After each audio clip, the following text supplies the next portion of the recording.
Antes, meu boa noite aos participantes hoje da nossa roda, começando por Sandro Teixeira Mota. Boa noite, Sandro, obrigado. Ele é professor de Ciências Militares na Escola de Comando e Estado-Maior do Exército, a ECM. Daniel Hittner, meu boa noite a você em Brasília. Thaís, querida, boa noite aqui à minha direita, à minha esquerda. Igualmente, boa noite, obrigado ao Lorival Santana.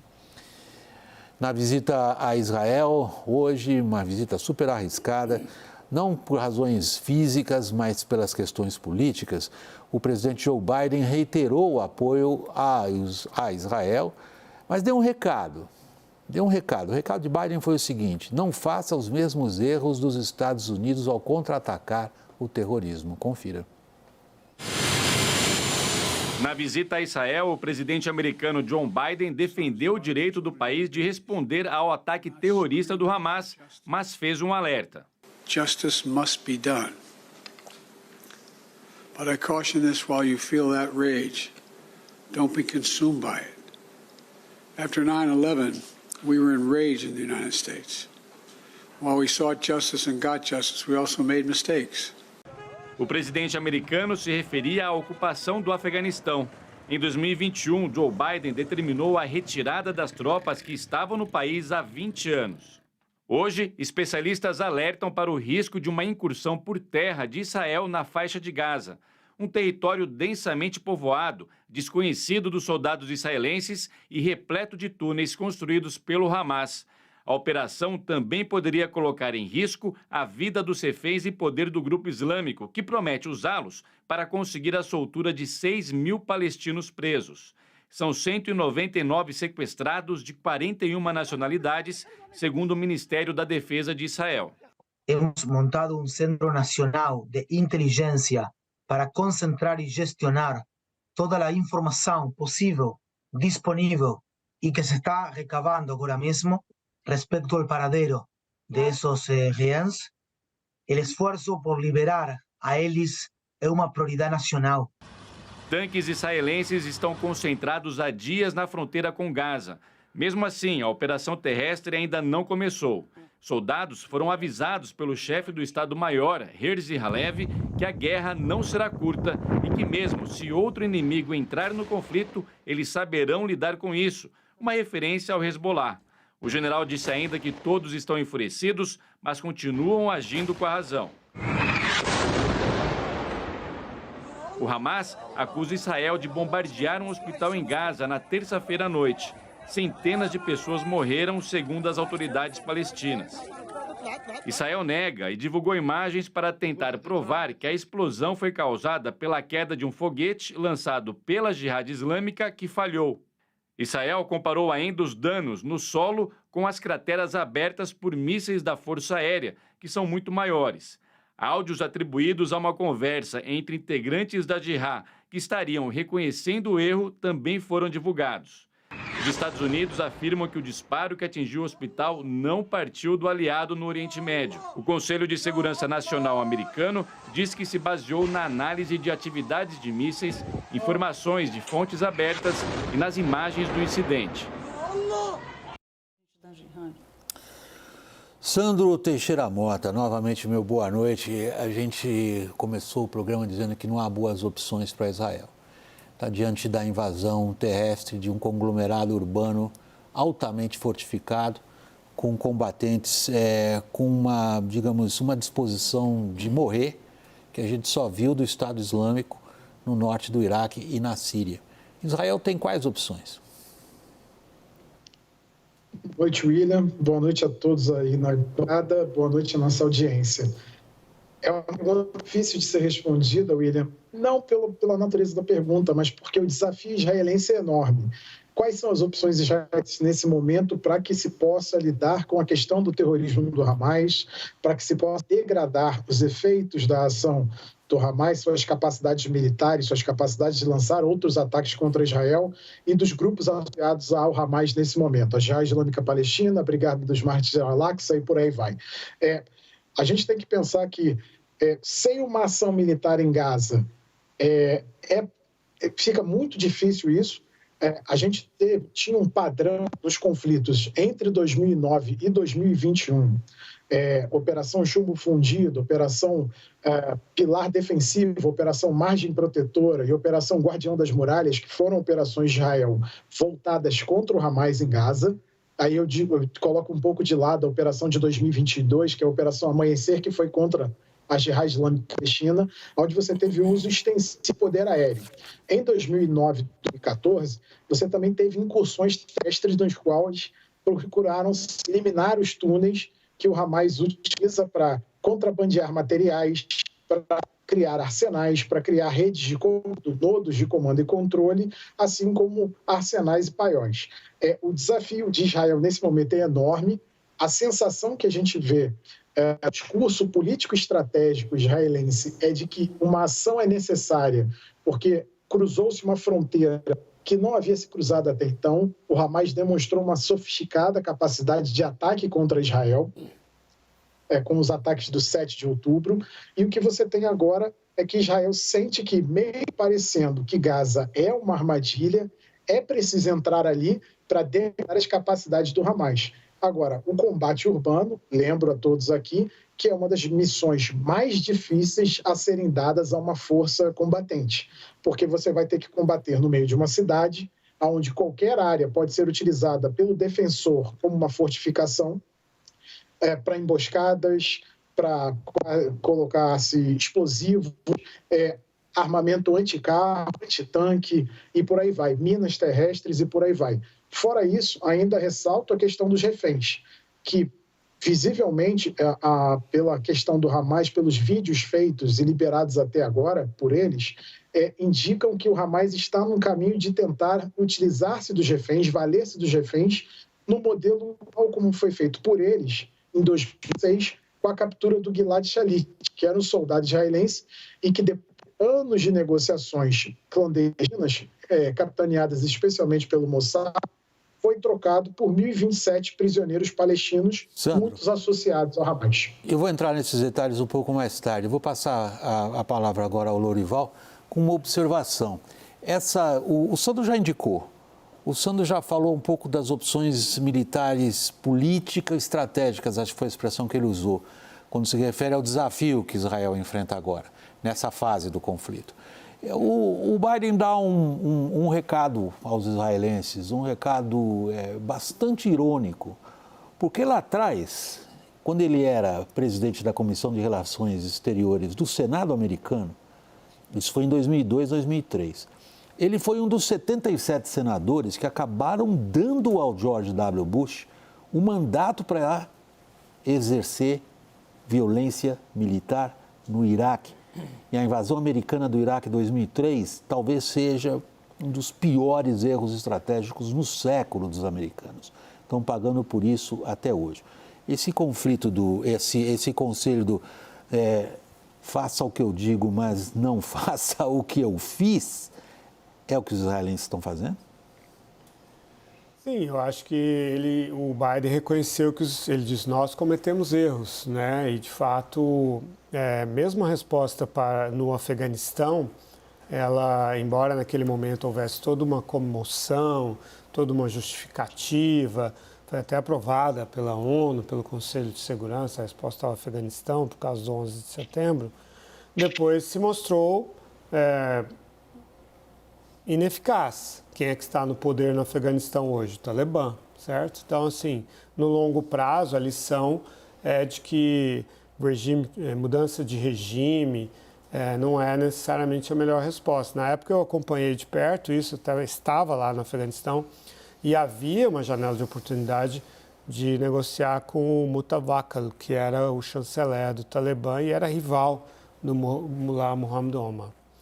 Iraque, então, acho que eu nem vou gastar saliva falando desse erro brutal que foi a invasão do Iraque, não provocada, baseada em premissas falsas de inteligência, de capacidade de armas químicas e biológicas que nós sabíamos que não eram... Me permite só um parênteses, porque está exatamente em cima do que você está falando. Exatamente o uso de informações dos serviços de inteligência como foi feito no Iraque, é que hoje torna tão difícil acreditar nos americanos quando eles dizem que tem informações do serviço de inteligência para dizer que o hospital foi vítima de um míssil de mau funcionamento por parte da Jihad Islâmica. Embora os americanos tivessem alterado essa política deles com sucesso na grande campanha que fizeram de informação contra a desinformação russa durante a invasão da Ucrânia. Fecha parênteses, prossiga. Desde então, nenhum presidente se elegeu presidente dos Estados Unidos sem prometer se retirar do Iraque e do Afeganistão. Então, acho que é uma lição que os Estados Unidos aprenderam realmente. E por que essa comparação do Biden? Porque Israel está insistindo que esse é o 11 de setembro de Israel, sem se dar conta de que uma resposta muito parecida que os Estados Unidos deram acabou não tendo o efeito esperado, e com milhares de mortes de americanos, sem falar das mortes de afegãos e iraquianos, e trilhões de dólares gastos sem o efeito esperado. Daniel, o nosso convidado, Sandro Teixeira Mota, já começou a fazer uma ligação entre como pode funcionar uma estratégia militar se ela não tiver uma estratégia política acompanhando e vice-versa. Você consegue entender até aqui, Daniel, como observador muito dedicado que você é à questão de lá, qual é a estratégia política de Israel? William, eu observo que até o momento o Hamas conseguiu alguns ganhos muito expressivos. Quais sejam? Congelou completamente a normalização dos laços diplomáticos, o restabelecimento de laços diplomáticos de Israel com os países árabes, mais notadamente a Arábia Saudita. Despertou o mundo de volta, a atenção do mundo de volta para a causa palestina. Espalhou medo em Israel e isso parece algo duradouro. As pessoas vão voltar, depois de muitos anos, a ter medo de ir ao supermercado, os jovens de irem a uma festa, os torcedores de irem a um jogo de futebol. O medo está disseminado em Israel. E conseguiram também espalhar uma certa antipatia, e não estou dizendo que é justificada, por Israel por causa da resposta. Então você vê protestos e protestos na Europa, no mundo ocidental, à resposta de Israel. Tenho a impressão de que o governo de Israel e as forças israelenses veem a invasão da faixa de Gaza, possível, potencial, como um jogo de soma zero. Eu ganho, eu avanço no terreno e o Hamas perde. E eu acho que a gente tem que pensar numa estratégia em que ambos perdem, em que é um jogo de perde-perde. O problema é como convencer a sociedade israelense disso, porque quando a gente vê os depoimentos de cada pessoa que entra aqui na CNN que está em Israel, a gente não vê a menor relativização da ideia de que se deve invadir e aniquilar o Hamas. Eu perguntava isso para o embaixador de Israel aqui outro dia, que nos deu uma entrevista, veio aqui ao estúdio da CNN, e perguntei ao embaixador, será que é a melhor opção? A resposta dele foi a seguinte: no Oriente Médio, na minha região, a fraqueza não é uma característica bem vista por ninguém. Você está concordando, não, Ivan? Mesmo quando a gente lê a literatura dos anos 30, né, tem um livro famosíssimo de um escritor muito conhecido, Arthur Koestler, que é mais conhecido pela denúncia do stalinismo, mas tem um livro famoso cujo título em inglês é Thieves in the Night. É uma história, uma reportagem, na verdade, contando como que os primeiros que chegaram do movimento sionista ali, a área hoje que é Israel, participam desse, que se tornou um mito israelense, o mito da conquista do território nesse sentido, visto por eles de uma maneira, visto pelos árabes de maneira completamente oposta, evidentemente. O que explica a mentalidade hoje? Né? Ninguém que demonstra compromisso ou certa, estender a mão naquela região é visto como alguém digno de respeito, ao contrário, é visto como um fracoide. E aí a cultura se impõe, de certa maneira, sobre decisões político-estratégicas, Thaís. Nós estamos falando de um jeito de decidir as coisas que vem de um longo processo histórico. Eu acho que tem uma pergunta aí, William, que está super difícil de responder, o porquê decidir as coisas, né? Todos os depoimentos que a gente colhe aqui na CNN de brasileiros que estão no Exército, famílias que têm pessoas sequestradas, famílias que perderam seus entes queridos, foram assassinados, mesmo dentro de Gaza. Lorival divide isso aqui com a gente. A grande resposta que falta é o porquê. Porquê de várias formas. Porque o que Israel quer? Por que Israel não está atendendo? A maioria das pessoas que falam com a CNN diz que não recebe contato de Israel, não recebe explicação de Israel, nem sobre os seus reféns, as famílias reféns, nem sobre os desaparecidos. As pessoas estão fazendo uma corrente de comunicação porque se sentem mal informadas por Israel. Então, a percepção que eu tenho, fazendo uma comparação barata com 11 de setembro, é que em 11 de setembro o inimigo estava muito longe, ele apareceu ali, fez uma destruição e desapareceu.